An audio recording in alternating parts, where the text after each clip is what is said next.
Stardom 101. Stardom 101. Stardom 101. Stardom 101. It's the Stardom 101 Magazine Podcast. Shining light on today's tastemakers and innovators. Kicking it with your host, Christopher Boykin. It's the Stardom 101 Magazine Podcast. Hey, it's Stardom 101 Magazine Podcast here back on iHeartRadio. Thank you guys once again for tapping into the platform. You know what we do each and every week. We showcase prominent talent all around the globe. And today I have a guest with a dope name. I'm just sitting here tripping off the name because I'm going to ask her right now while we live on air. It's crazy because I looked at the name and you would think it's a male, but her name is, she goes by A.R.WE T. That is a fire name, first of all. Shout out to you. How you doing, Queen? I'm good. I'm great. How are you? Thank you for the compliment, by the way. Absolutely. Yeah, because you know when I look at my sheet and I'm like, okay, this is gonna be a guy, right? Because it looks like, a guy that I'm like, oh no, A.R.WE T. Huh, yeah. It's like, gun talk, so like, oh, okay. Yeah. You know what I mean? Like, so I'm like, oh, it's you. You come on, got a sweet voice. So I'm like, okay. So this is a little different, guys. No, okay. So where did the name derive from? Who came up? Is it just like you came up with the name, or did somebody else give you that name and you ran with it? How did that work? Actually, me and my manager came up with the name. AR is my initials to my birth name, which is Aviana Rucker. Nice. It's also I came up with my own term for it. I like the fact that like the AR gun, it moves really rapidly.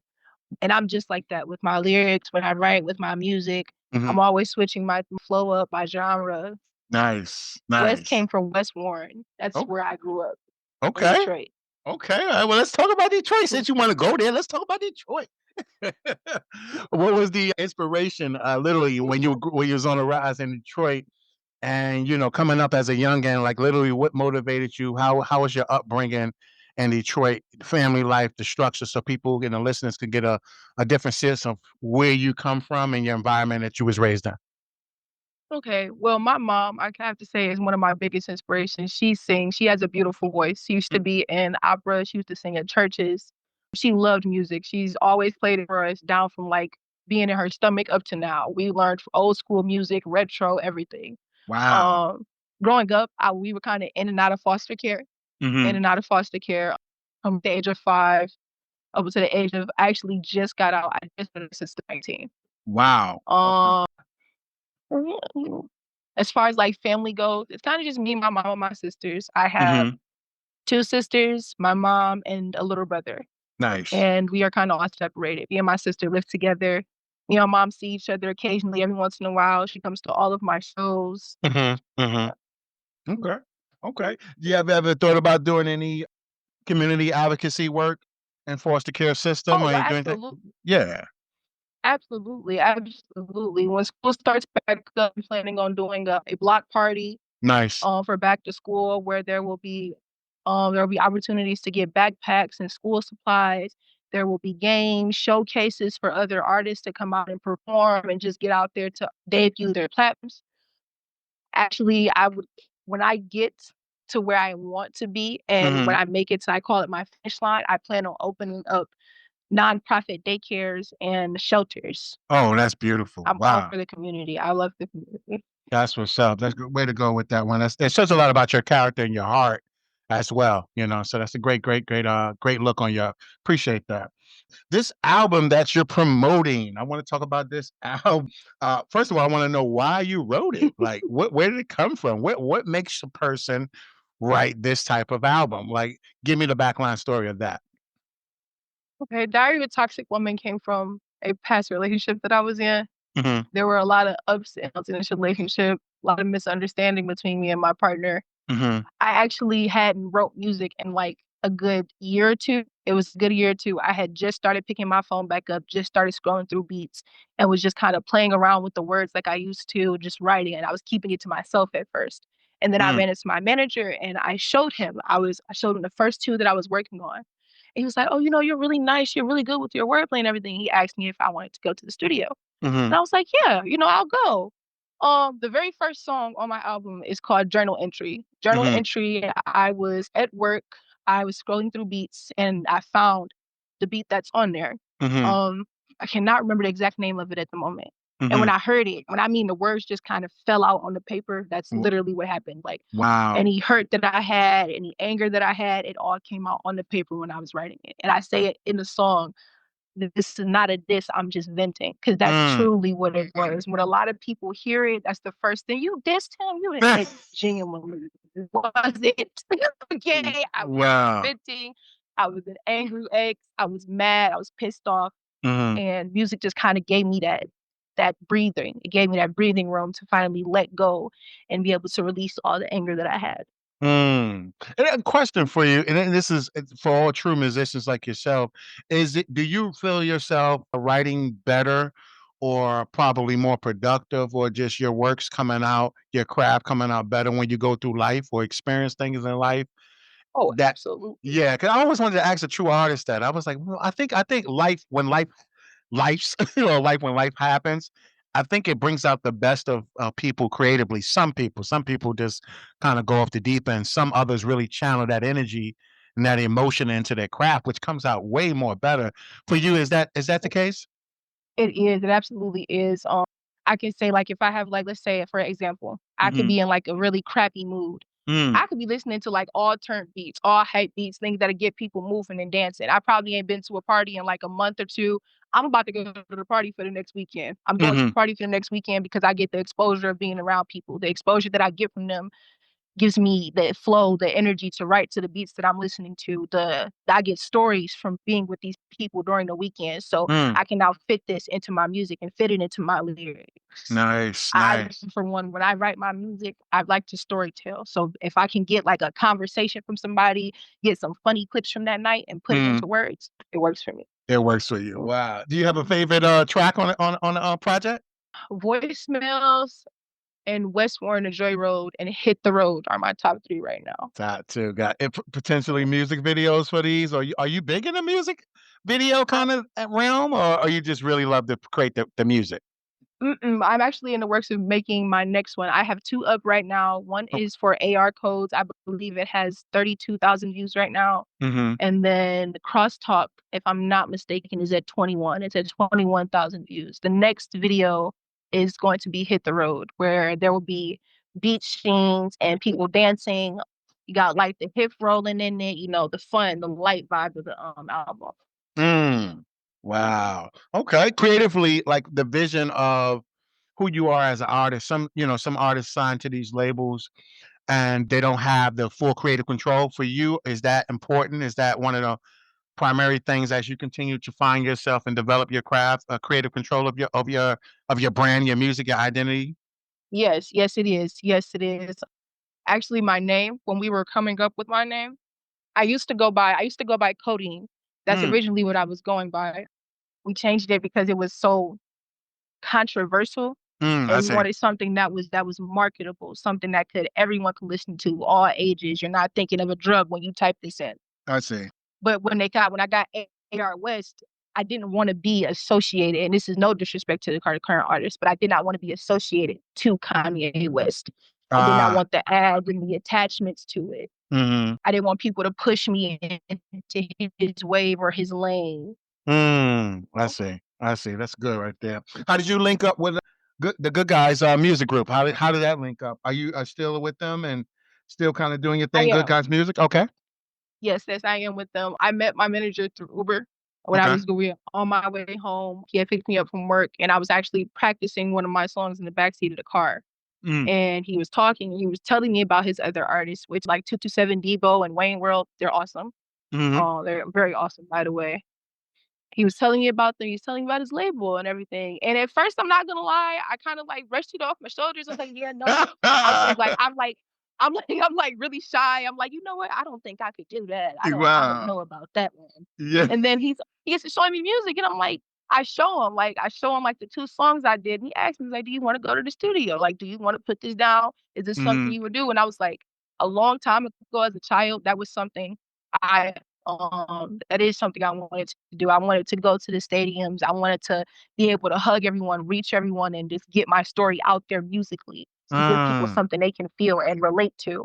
But Nice. during my first journey with the music, a lot of stuff happened and I ended up shutting it out, stopping for a while. I couldn't trust people. Mm, So like doing this, it's unlocked a lot mm. mentally, physically. It's done. It's great.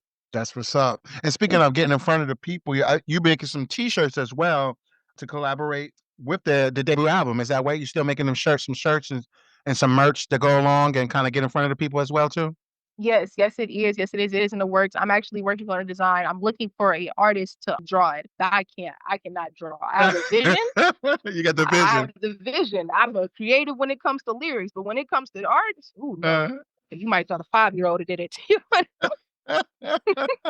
That's what's up. That's what's up. In terms of networking for you and building relationships, you and I both know this music industry is global. It's a huge industry. You can be anywhere, anytime, and really one or two people connecting the dots really can take things off. For you guys in your camp, the music group, are you guys big on networking and building core key relationships, even through the media outlets that you select and the peoples and the engineers and the places you guys go? Is networking, building relationships a core component to you guys' growth for your strategy? It absolutely is. We are Mm, big on family orientation. mhm, So like actually my song, there is Power of the Tongue is on my the album. It's a beautiful song. mhm, There's an artist on there from Washington, DC. His name is YC Chris. I was scrolling through, was it TikTok? Was it TikTok? It was Instagram. And mhm, his video popped up as an ad, as a song. And I really liked his voice. I really liked his flow. I really liked what he was talking about. And I clicked follow. He mhm. followed me back. We communicated for a minute. He asked me, he was like, "Do you have anything you're working on?" He opened projects and I sent it to him because Power of the Mm, Tongue wasn't finished. So mhm. I sent it to him. And when he sent it back, I loved the verse so much that I wanted to keep it on there. I feel like it's Wow. gained from a different perspective. Not only did it come from, am I speaking my own from Detroit, Michigan, but I got something from Washington, DC too. So it gives oversight, it gives overview, it gives like connections. Yeah. Bridge that gap. Wow. Yeah, That's dope. That's so fire right there. And you working on your second album, Therapy I Sessions. am. So, Right. first of all, how do you balance the time, like your work life balance, like before we get into therapy sessions, but the work life balance for you, a day to day, balancing family and then balancing your career and things of that nature, making the right decisions and so forth and so on, right time. How you really navigate with the work life balance of being a artist at right now? I'm not gonna lie to you, it's a struggle. It's a struggle sometimes. I'm so serious. Sometimes, like I can say, when I was in the process of making Diary of a Toxic Woman, we were doing freaking studio time from 9 to 2 o'clock in the morning, knowing I got to be to work at 6. I'm sitting here like, oh Wow. my God, 3 hours of sleep, and then not only do I have to be to work, I have to make sure I fit my school in here. Mm. After I fit my school in here, I have to go home and promote my lash business because I run a lash business. Oh my So goodness. for a good minute, it's like not even for a good minute. Even now, I'm sitting here like a teeter-totter. Like sometimes I have days where I didn't catch it all and I can fit it all. I'm getting it all done. I have days where I may only do 1 or 2 tasks at a time, and I have days Yeah. where I don't do any of it because I'm so burnt out. But Wow.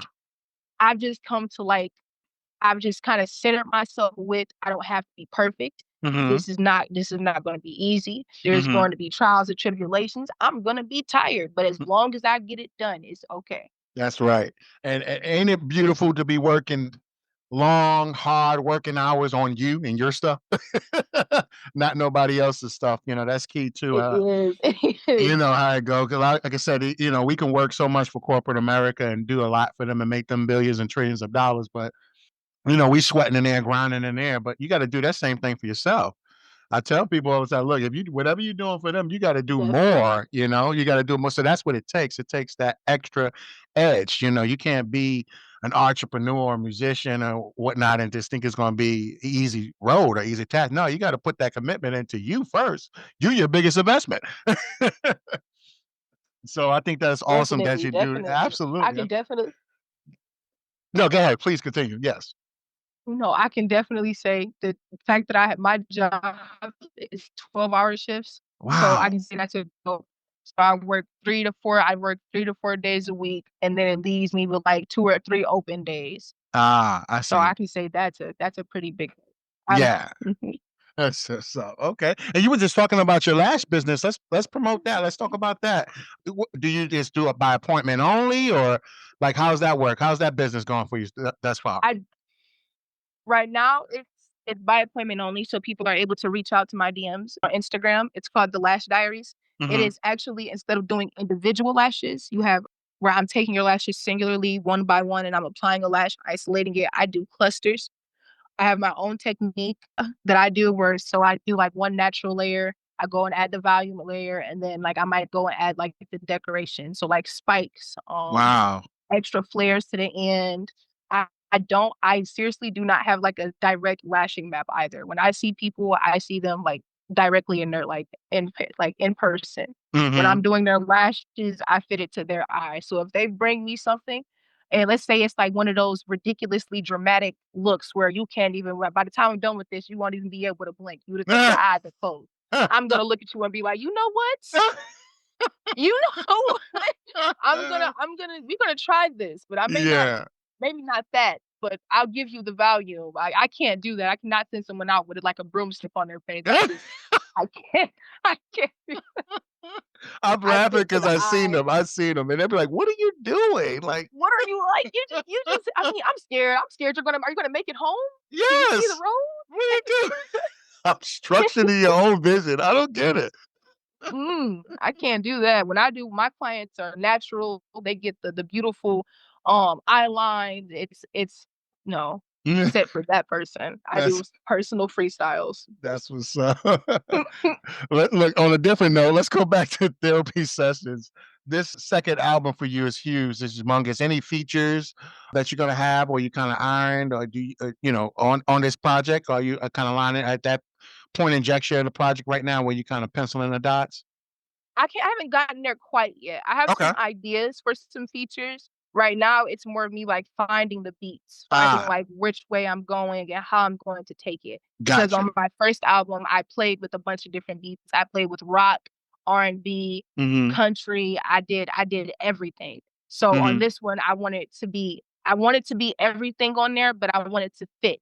I don't I want it to see. be all over the place. Mm-hmm. Mm-hmm. Mm. Okay.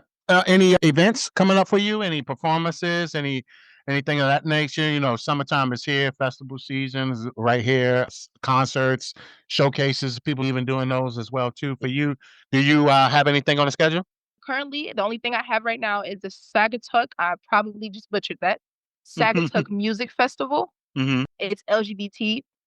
It is July 25th. The July Okay. 25th is when it is. It's actually my birthday weekend. Nice. I will be in Sagatuck performing for 30 minutes, debuting my first album, previewing some songs from a summer EP. Hmm. Um, and that's about it right as of right now. I don't think I have anything else. Okay. Okay. Got you. Okay. Are you big on content creating right now? It seems like we in a new era with that, and a lot of artists is, adding that spectrum to their bag of creativity. People, if listeners and your fans want to see more of you, or could see perhaps a different side of you, it can work for you and actually work against you. Not everybody's doing it, but for you, Mhm. is the content creating, TikToking, and all that other stuff big for you, or you really just kind of focus on the music and let the music speak for you? Oh, no, I am big on personality. I have a Got you. TikTok account. I have an Instagram. I have Instagram. I can You say got the only everything. place I don't have is Twitter. It's Uh-huh. Twitter and Snapchat, but I am big on TikTok. I Okay. have I participate in the trends. I like doing the DIY, the life with me video content. Yep. Like I can say like my only problem is I'm probably just not consistent enough. I I may see. go in a row of posting for 3 days and then not post for the next 5. It's a bad habit and I'm trying to break it, but That's it's a bad but yes, I love being on social media. I love interacting with people, seeing people's comments. Mhm. Mm, mm, Okay. I am big. Fantastic. For you, outside of the music industry, I know a lot of people, you're an entrepreneur as well. We already spoke about that. You're a musician and an artist as well. Is there any other areas or industries that you're kind of exploring, or probably, look into, maybe actress, anything like that? I know a lot of people kind of got their hands in other things as well too. But for you, outside of your business, is there anything else that you can kind of, or you iron, or maybe you'd be intrigued about? Um, I really this is gonna shock. I wanna be a foster parent. I wanna open Wow. foster homes. I've always been, like, big on adoption, I'm not gonna lie. I've I always see. wanted to just go out and like take kids in and give them like a loving and safe home. I want to do what is it? Give me a second. A behavioral technician Oh, where we work wow. with autistic adults and children's. Mhm. Yeah, that's what I would like to do. Nice. Okay. Final question for you, AR. Shout outs and support. I know you got you mentioned a couple of people earlier in the episode, but for you, is there anybody on your team and your camp and your family that you want to kind of give some public flowers to? You know, obviously as artists and creatives, we are in front of the screen and kind of doing the face of the brand. But obviously, we'll be nothing without our support. So for you, is there anybody that you want to give some public flowers to, an opportunity to give them some support as well too? I want to thank my manager. I want to thank him first. I want to thank God. I want to thank my Yes. mom. I want to give them the biggest shout outs because those three are like my top fans. They are my top supporters. They Wow. are always there for me. I want to shout out 227 Debo, Wayne World. We have an artist in Cleveland named Mano who also just dropped an album. He's Mhm. awesome. My A.R.WE Tone. I want to give him a shout out. Mhm. Oh, and my sister. I would like to give my sister a shout out as well. That's what's up. It's AR West once again. This episode is on the rise. AR is in the building. You see what she got going on. Her show notes and information will be like I said at the bottom of this episode. So her social media links as well too. We'll get you all that information. Once again, tap into her music. Her debut album, her second album is coming up as well. She's out there. She's doing the things. Make sure you support the t-shirts and the label. Once again, shout out to Detroit. Y'all representing big time over there. Stardom fam is in the building. AR, has been an absolute pleasure. Thank you so much. No problem. Have a great day. Thank you. Absolutely. Stardom Magazine, we see you guys next week, same place, different time. Until then, be safe and peace. Are you on the rise to stardom? Well, get featured in the next issue of Stardom101 Magazine and promote your business or products today. Text MAG to 804-550-8647 or visit stardom101mag.net. You're listening to the Stardom 101 Magazine Podcast with Christopher Boykin. Be sure to subscribe and download this episode, and continue to listen to Stardom on iHeartRadio or wherever you get your podcasts.